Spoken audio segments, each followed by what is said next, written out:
Roger, human consciousness is something that has been of great interest to me my entire life, both in terms of what it is, but equally important as to what it may mean.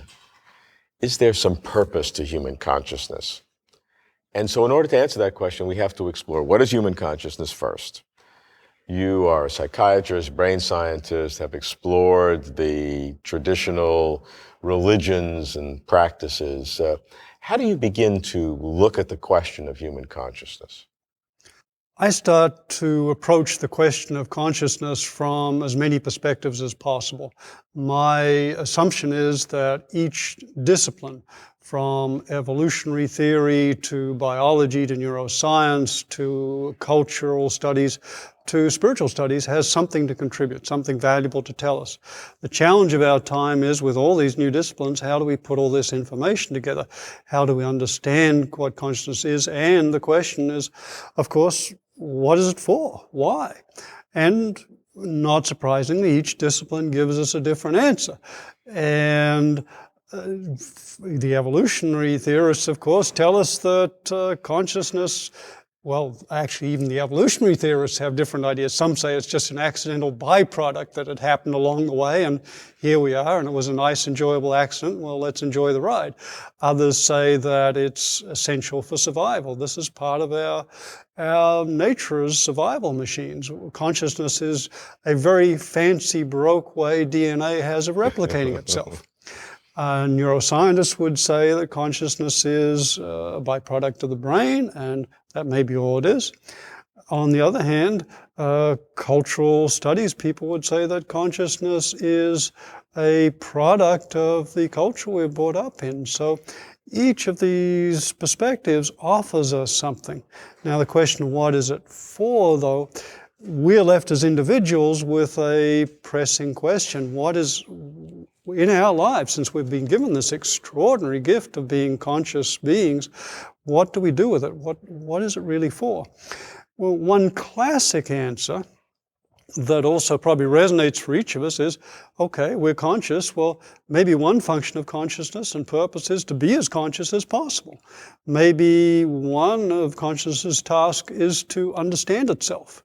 And how do we do that? Well, the great contemplative and spiritual traditions tell us that our usual state of consciousness is not very clear, is rather clouded and murky, and that one of the opportunities of human existence is to clarify and refine consciousness so that consciousness wakes up to its true nature, which the contemplative traditions say is transcendental, is consciousness that creates all things.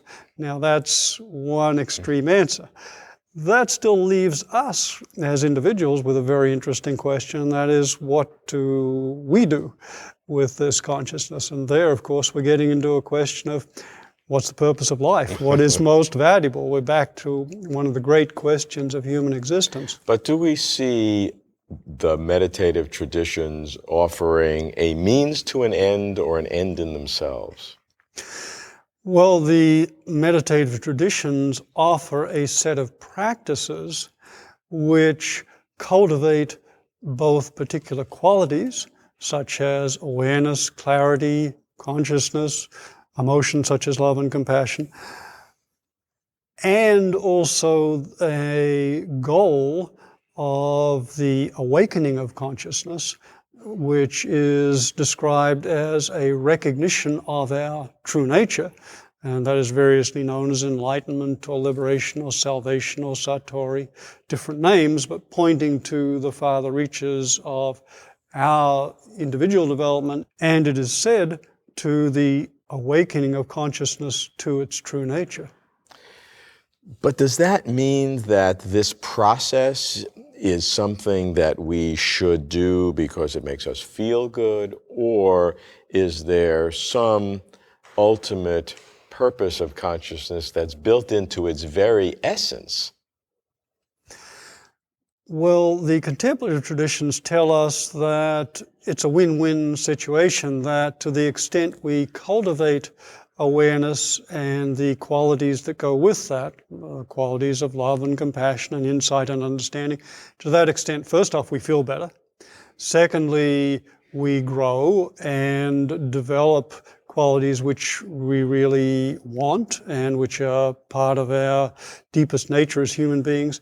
And from a very large perspective, there is an understanding within the contemplative traditions that, yes, there is a larger purpose to human life and to consciousness, and that consciousness is playing this extraordinary cosmic game of creating worlds and apparently separate individuals who have forgotten what they really are, and yet have the opportunity of waking up to their true nature as pure consciousness. And the analogy that's given us, one of the common analogies, is the analogy of dreaming.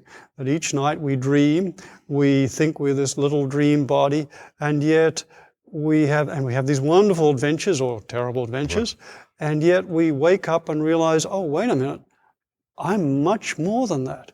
One of the great claims of the consciousness traditions or the contemplative or spiritual traditions, they're all synonyms, is that our usual state of consciousness is not fully awake, and that one of consciousness's great tasks or great opportunities is to awaken to its true nature.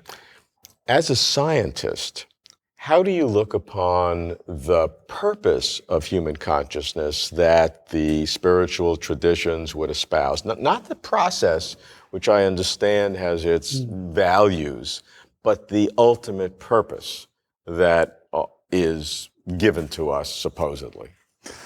Well, I'm very much of the belief that we investigate as precisely and as scientifically as we possibly can, all the things we can, while understanding that science has its focus and its limitations. So we can certainly investigate, for example, the neurophysiology of people who seem to have attained enlightened states. We can examine them psychologically. So these are some things we can do, but how much that will actually tell us about the ultimate nature of consciousness or about the validity of the experiences and claims that these people make about their experience is another question. So, of course, any discipline, science included, has its limitations in terms of the information it can derive and what it can tell us. Yeah, I'm all for studying as much as possible by every modality and technology that we have. But at the end of the day, I would say that to ask about the ultimate purpose of consciousness as a mystic tradition or religious traditions would give us, science can almost have no input whatsoever that makes any sense. But as a scientist, what is my reaction to that? Does that mean I just give it up, or does that mean I accept it? That's what I struggle with. Yeah, well, for myself, I love just to get as much information as I possibly can and see how much we can fit these things together. But I think there are clearly limits to what we can understand scientifically, and I find it very intriguing that the advice given by the contemplative traditions is to recognize that we have our own laboratories, that our own minds are the laboratories which we can investigate for ourselves. And very interestingly, we don't have to take any of the spiritual contemplative claims on faith alone. We can, as the contemplative traditions would say, try them for ourselves, see if they work, see what experiences we have, and see if they seem valid. My great worry is that whereas I know that science can't answer the question, and I want the answer in a positive sense, there is a purpose, there is some ultimate consciousness or God or something, and by wanting that, I believe it, but then I resist it because I see in myself that desire, so I find myself going in a circle. And one of the challenges we all face in the quest for deeper understanding is maintaining the passion of wanting to know, but at the same time realizing that anything we know is only a very small part of the picture. I love the story of Isaac Newton, one of the greatest geniuses of all human history, who said at the end of his life, "I do not know how I may appear to others, but as to myself, I have been as a small child playing by the seashore, every now and then finding a brighter pebble, while all around me the great ocean of truth lay undiscovered."